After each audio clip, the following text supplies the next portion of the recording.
So, first up of the deck, we will... we're going to branch this into two different ways. So, jumping into this deck tech, we're going to cover our creatures, then we will cover non-creatures. So, first up, we have Cunning Nightbonder. Cunning Nightbonder is 2 black-blue hybrids, and it is a 2/2 human rogue with flash. It also reads, spells with flash cost 1 less to cast and can't be countered.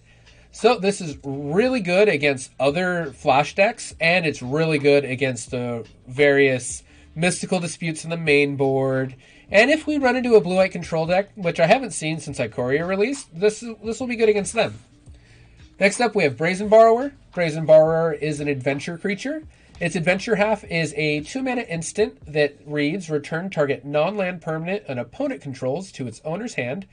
And then its creature side is Flash Flying 3/1. It cannot block creatures without flying. So, really good creature. Bouncing their pesky cards really helps. And then a 3/1 Flash Flyer is pretty aggressive, and in the late game will more than likely help us get there. After that, we have Sea Dasher Octopus. This is a new card from IKORIA. It is a 3-mana 2/2 flash that says whenever this creature deals damage to a player, draw a card, and it also has Mutate. So instead of casting it as a creature, we can mutate it onto another creature. And thanks to our Cunning Nightbonder, it does cost 1 blue to mutate if we have that in play. So a lot of the times they can say no blocks, and for 1 blue, we can attach the ability to an unblocked creature, and we'll get to draw a card. So it really helps us in the mid to early game get ahead. We're playing 4 Uros like every other blue-green deck.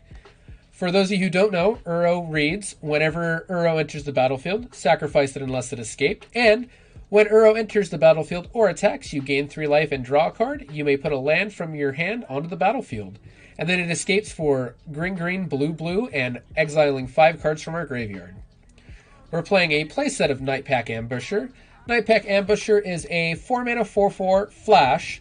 Other wolves and werewolves you control get +1/+1. And at the beginning of your end step, if you didn't cast a spell this turn, create a 2/2 wolf creature token. And the token is there on screen.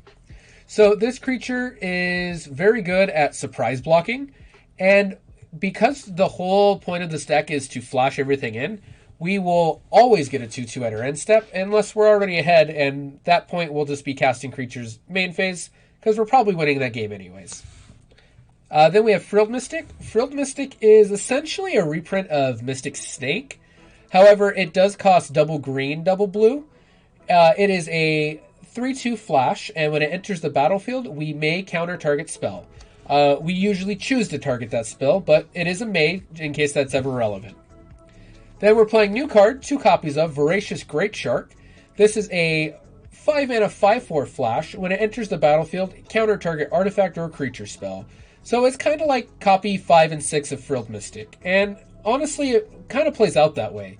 It's a pretty big body, and it's very efficient at what it does. Playing some lands. So this is my version playing Bonder's Enclave. I like to try this out. It has punished me very slightly in that I haven't been able to cast a Frilled Mystic.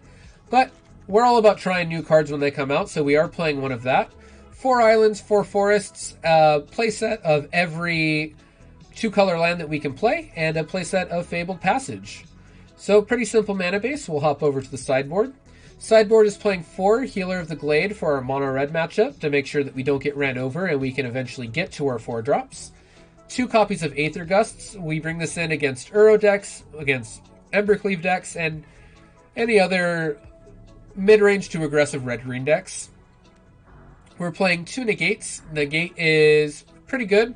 Again, we're not playing 4 Mystical Disputes because this card can be dead in the late game. And to make up for that, we are playing 2 Negates, 2 Mystical Disputes to split the difference. With that being said, we'll jump over to Mystical Dispute. It is a 3-mana counter spell, but if it targets a blue spell, it costs 2 less. So a lot of the times it ends up being 1 blue. Counter target spell list, they pay 3. Again, we're playing 3 Wilt. Wilt is a good little naturalized with cycling, and very efficient, very good card. Last up, we are playing 2 Shifting Ceratops. Shifting Ceratops is a 4-mana 5/4 dinosaur. Can't be counterspelled, has protection from blue, and for a green, we can give it Reach, Trample, or Haste until end of turn. So this deck, pretty simple, not too much going on. It is a flash tempo deck. So let's go ahead and play a couple games with these and see how we do.